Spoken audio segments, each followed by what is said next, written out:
If you remember the story of Randal Dooley, you know it's one you can't forget. The little boy died of brain injuries after being beat repeatedly by his father and stepmother. When we got into the full investigation of what Randall coming to this country for a better life and then being here for less than a year and what he went through and suffered, it took a toll on everybody. Randall and his brother had come to Canada from Jamaica to live with their father less than a year before Randall was killed. In the vibrant city of Kingston, Jamaica, Randal Dooley was born into a world filled with dreams, laughter, and a loving family. However, his story would take a chilling turn as he embarked on a harrowing journey that would end in the heart of Canada, a place where he would be subjected to unspeakable horrors at the hands of the people who should have protected him. The story begins with a concerned teacher who noticed welts and bruises on young Randall's body. Her actions sparked an investigation into the troubling circumstances that surrounded the Dooley family. Despite the teacher's warning signs, this would be just the beginning of the horrors that Randall would endure. As the investigation unfolded, it became apparent that numerous individuals and institutions were aware of Randall's suffering. However, their collective failure to act or take decisive steps to protect the child would have dire consequences.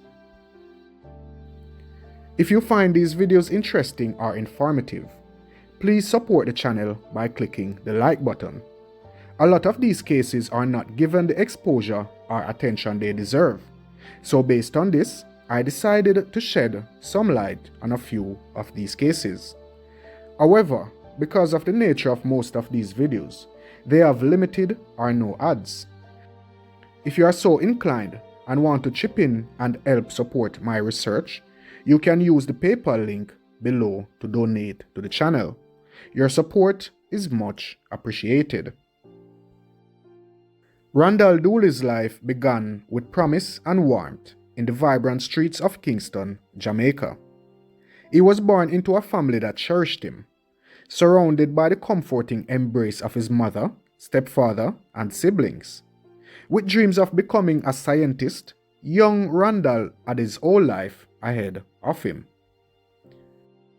In 1998, Randall's life took a drastic turn when he and his older brother, Tigo, left the sun-drenched shores of Jamaica for the seemingly welcoming embrace of Canada. Their destination was the city of Kingston, Ontario, where their father, Edward Dooley, resided with his wife, Marcia Dooley.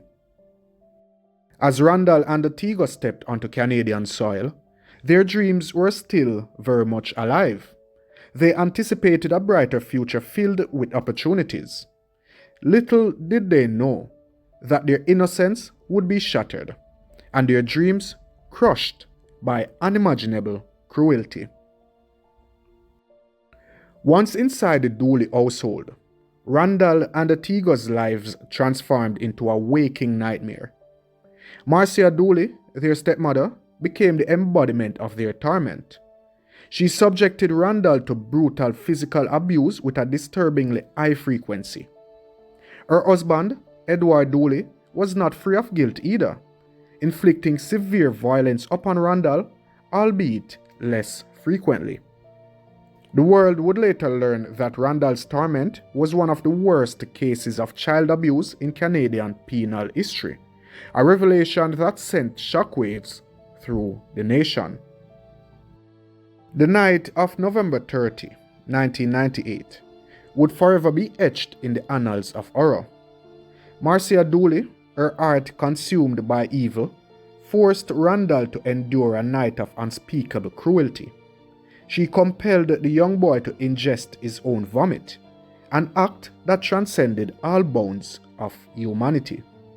This horrific ordeal culminated in a violent shaking that left Randall with a catastrophic head injury, a wound from which he would never recover.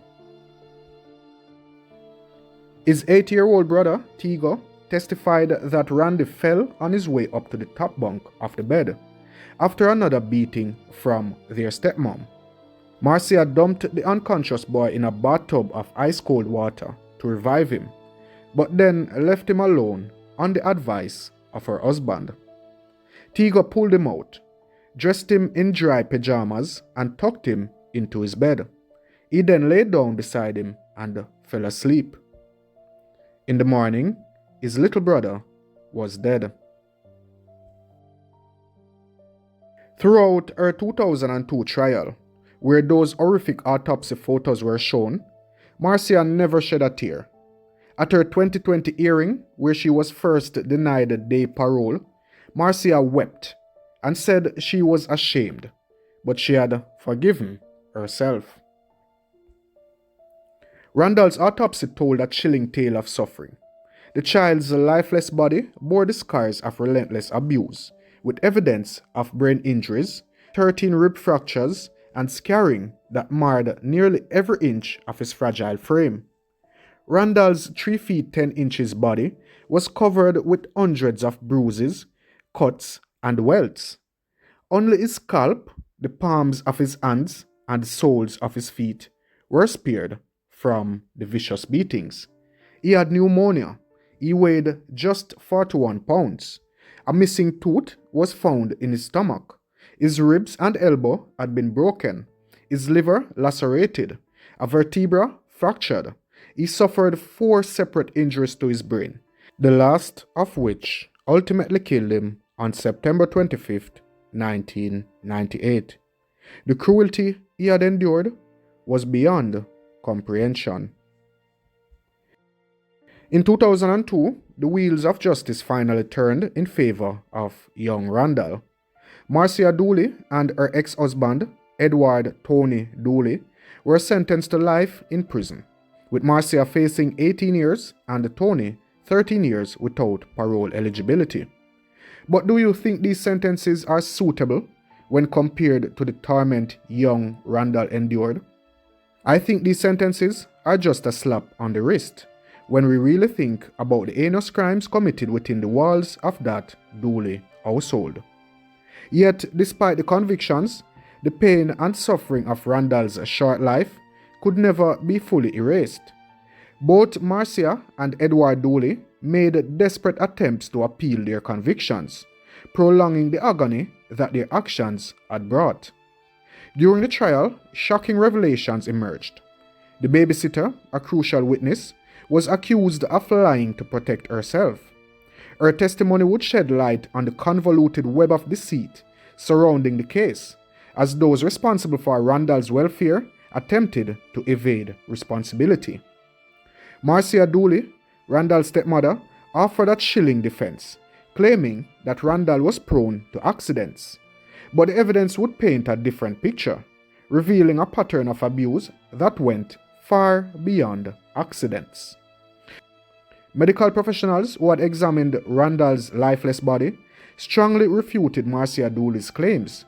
Their findings painted a grim picture, one that was hard to ignore. Randall could not have met his tragic end as his stepmother had suggested. The testimony of physicians and the child protective service workers began to form a grim narrative of a child enduring abuse akin to a horrifying symphony of pain. The extent of Randall's injuries was shocking, leaving no room for denial or disbelief. A pathologist's testimony was damning, revealing that Randall's injuries were as bad as it gets. The gruesome details of the case shook the courtroom and the nation, leaving no doubt about the horrors the young boy had suffered. After a grueling trial that exposed the nightmarish abuse that Randall had endured, justice was finally served. Edward and Marcia Dooley was found guilty of second-degree murder in the beating death of their 7-year-old son. The verdict brought some closure to a case that had horrified the nation. In the aftermath of the trial, a clearer picture emerged of Randall's torment. Marcia Dooley was exposed as the chief tormentor in Randall's life, and the chilling details of her role in his abuse were laid bare for all to see. The year 2022 brought a controversial decision that ignited public outrage and national reflection. After more than 20 years behind bars, Marcia Dooley was granted day parole, moving to a halfway house for 6 months. The Parole Board of Canada claimed that she fell within the low range of re-offending. This decision raised a chorus of questions, sparking debates about the justice system's handling of the most gruesome crimes and the implications of releasing individuals convicted of such horrific acts back into society. Marcia Dooley's path to rehabilitation is marked by her pursuit of employment, obtaining a driver's license, engaging in religious practices, and participating in community programs. She will be under strict conditions, including reporting her relationships with individuals who have children and limited interaction with her co-accused or his family. Additionally, she is forbidden from caring for minors or being in the presence of children under the age of 16. Since 2019, Marcia Dooley has had unescorted temporary absences from prison, and in September 2020, she was granted a 60-day stay in a halfway house with no reported concerns. As the nation grapples with the unsettling decision to grant day parole, Randal Dooley's memory serves as a solemn reminder. It compels us to ensure that the vulnerable among us are protected and that those who commit such heinous acts are held accountable for their actions. The scars of Randal's ordeal should serve as a testament to the resilience of the human spirit and the collective responsibility to safeguard the well-being of all children. The Randal Dooley case is a heart-wrenching tale that reminds us of the importance of vigilance in protecting vulnerable children. It is a testament to the strength of the justice system and the determination of those who refuse to let such heinous acts go unpunished. Randal's story serves as a stark warning that we must always be ready to listen to the voices of the innocent, no matter how faint, and stand up against the horrors of child abuse. So thank you for taking the time out to watch this video. If you found it informative, please consider giving it a thumbs up and subscribing to my channel for more true crime stories like these. If you have any thoughts or comments about this case, please share them below. Your input is valued. So until next time, stay safe, take care, and thank you for watching. Delete Jamaica. Don't forget to drop a like and a comment. Don't forget to subscribe.